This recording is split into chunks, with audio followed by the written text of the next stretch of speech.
Dear students, greetings to all.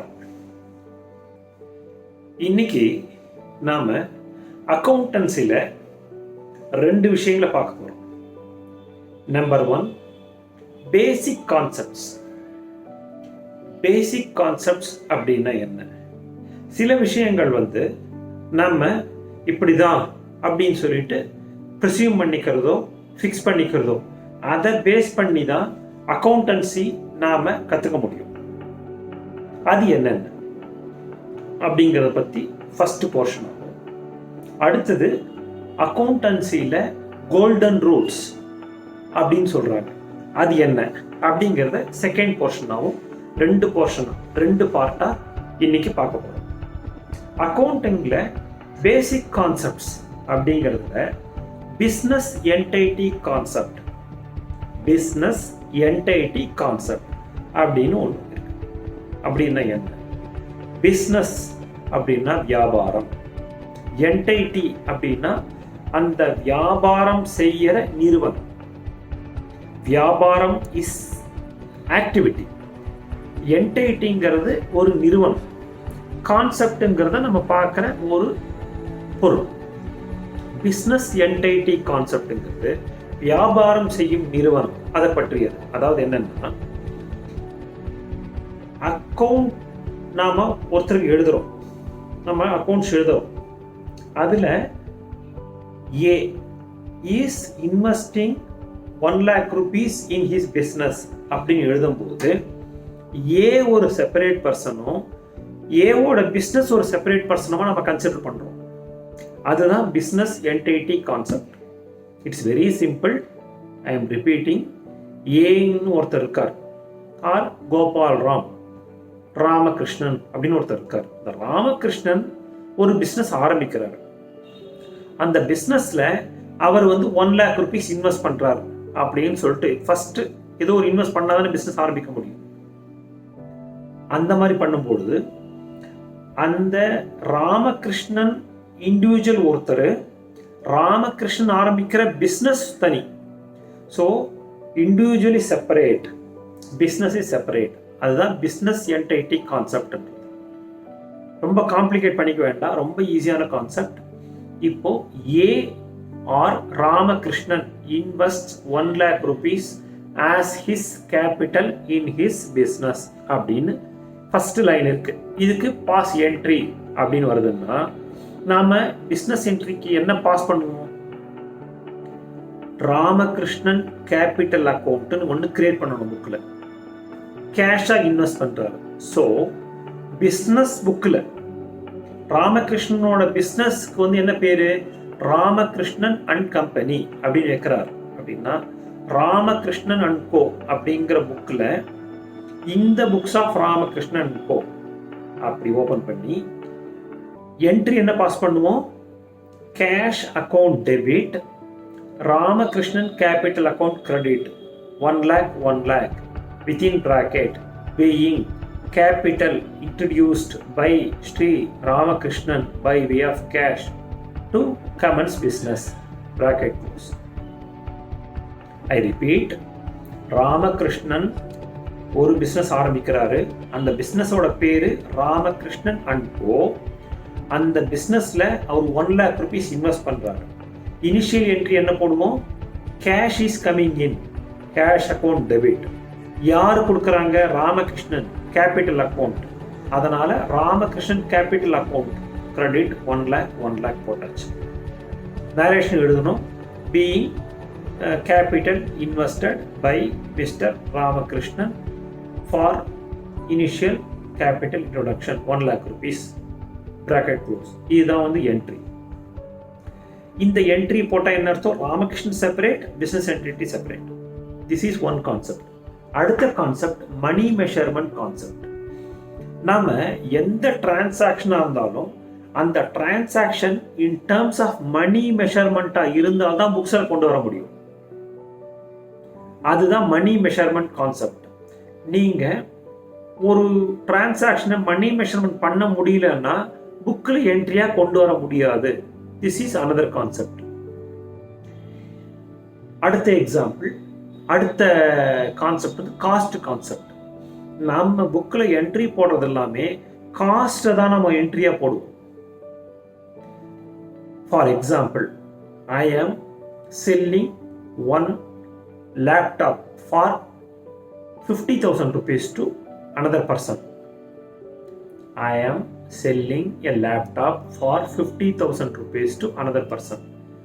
He pays me 50,000 rupees. Transaction completed.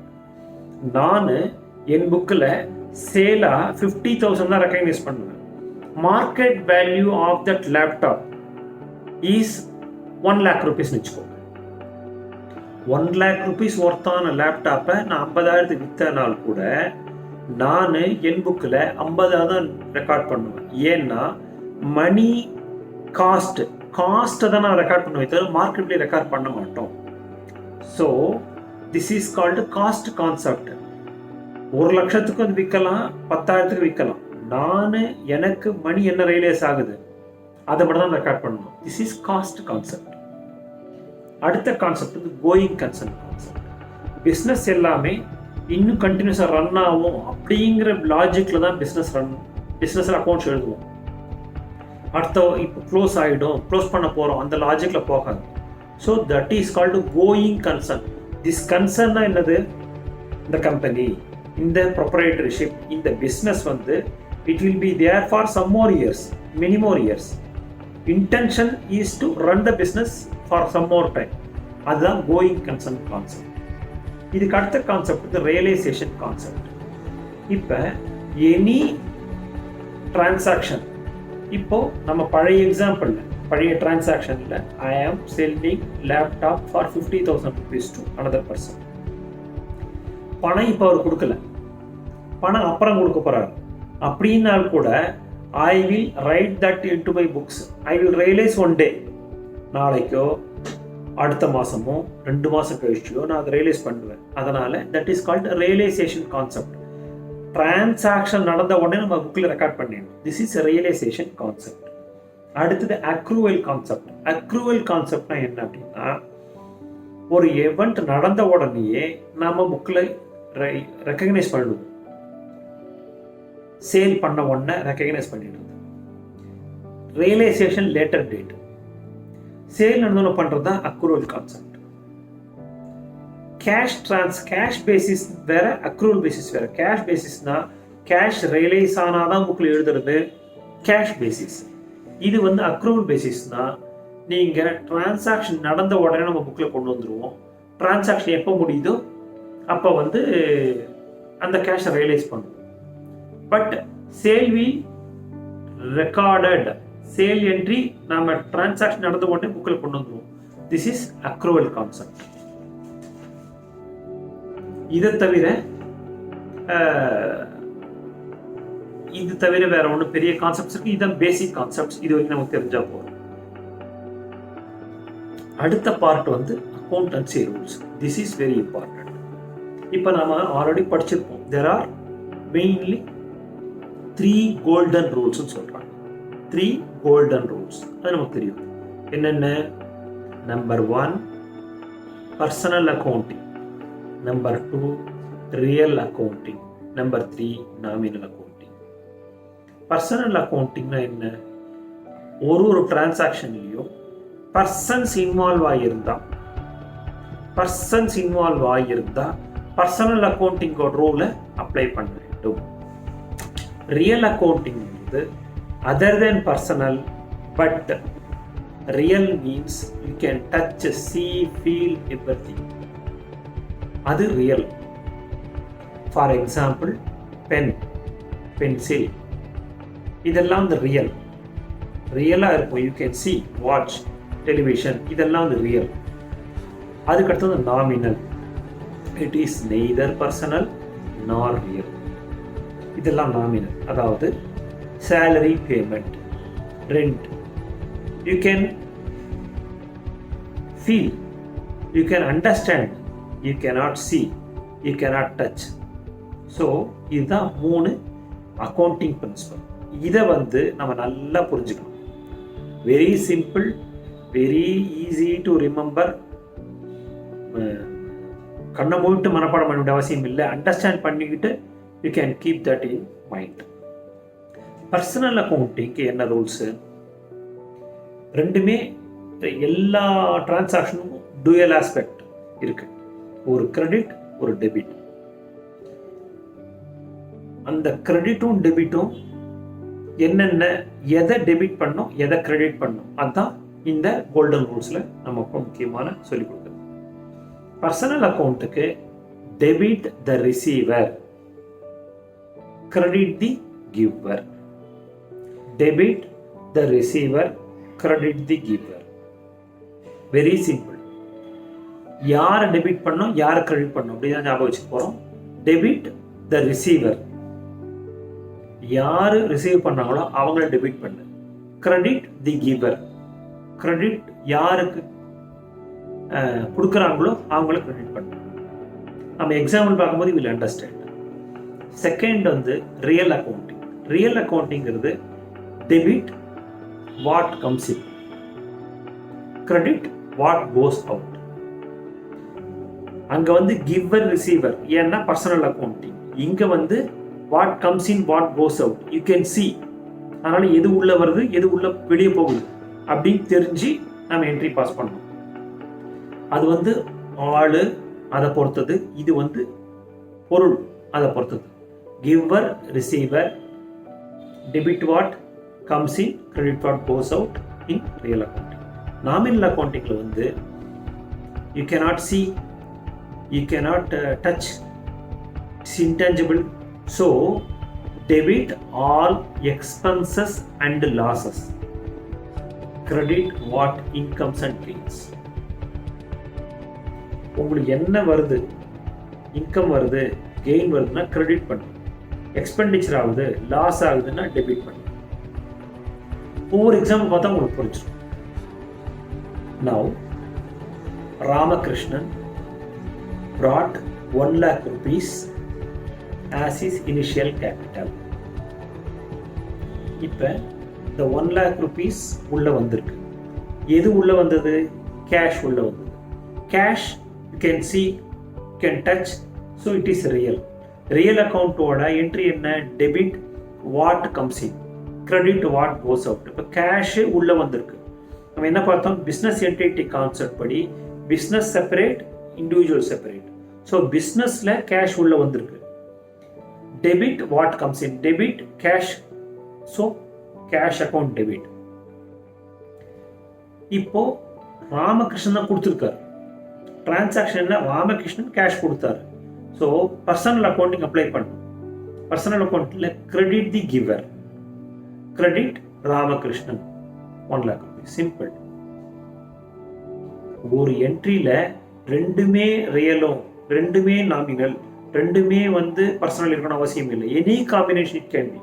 ரியலா, ரெண்டுமே ரியலா இருக்கலாம், ரெண்டுமே நாமினலா இருக்கலாம், ஒன்னு ரியல் நாமினலா இருக்கலாம், எப்படி வேணா இருக்கலாம். ஒரு டிரான்சாக்ஷன்ங்கிறது ஈக்குவல் மணி வேல்யூல இருக்கும். ஒரு வேல்யூக்கு 2 லைன்ல என்ட்ரி எழுதணும். ஒரு டெபிட் லைன், ஒரு கிரெடிட் லைன். டெபிட் லைனுக்கு நம்ம டிரான்சாக்ஷன்ல டெபிட் கேஷ், ஏன்னா கேஷ் உள்ள வருது. கொடுக்கிறவர் Ramakrishnan, credit Ramakrishnan, capital account. சரி, அடுத்தது ராமகிருஷ்ணன் வந்து அவரோட பிசினஸ்ல இந்த 1 lakhல இருந்து 50,000க்கு பொருள் வாங்குறாரு.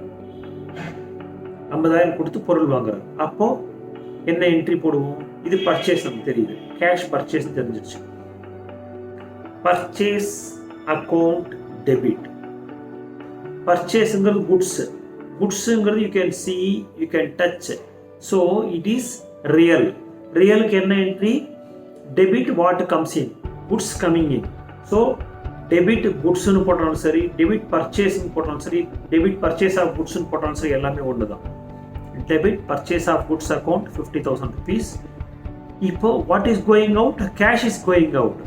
Very simple. Credit cash account 50,000 rupees or to cash account 50,000 rupees. Narration எழுதணும். Being purchase of goods made for ₹50,000 by way of cash, bracket close. Entry date போடுறோம், entry எழுதிட்டோம். So we have seen 2 things today. Number 1, basic concepts.